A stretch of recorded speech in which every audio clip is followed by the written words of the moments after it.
not the years of your life that count. It's the life in your years. I want you to be living life to its fullest. That's a quote from Abraham Lincoln. Living each day. And that takes doing some things to get out of anxiety. Think of anxiety as a protective force field. It keeps you from what you perceive will get you hurt, and it protects you, and it actually keeps you from relating to other people, making connections. It's this thing that you want to let go of and find practices to let go of. Now, I'm going to talk to you about how to let go of that anxiety and work through it today, right now. And the first thing you want to do, you probably haven't heard of this before. So number one is, for any of those negative core beliefs that you have and those triggers, if you can identify them, and three very common ones are I'm unlovable, I'm unworthy, and I am helpless.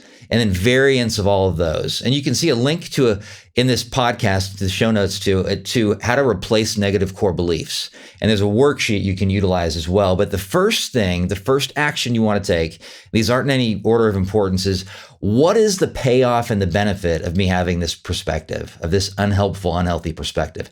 We do it because there's a payoff or a benefit to having this. We know it's often destructive and dysfunctional, but we still engage in it. So think about this.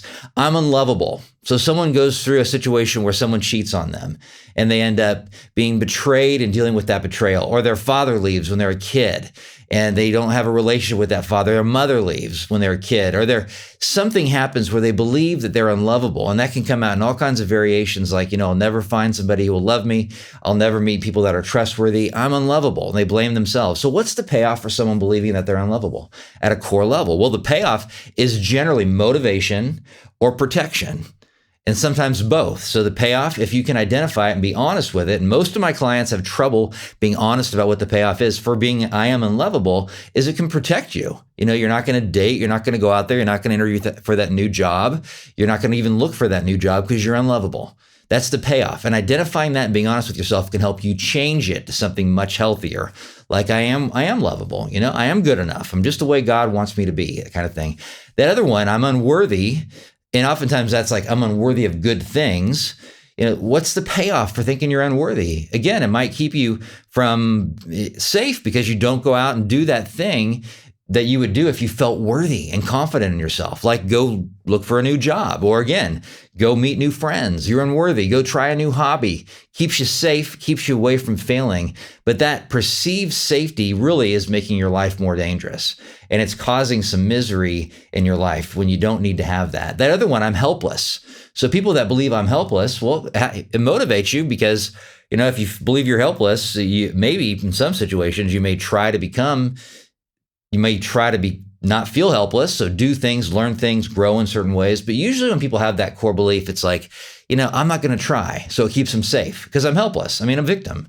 It's self-pity, keeps them safe.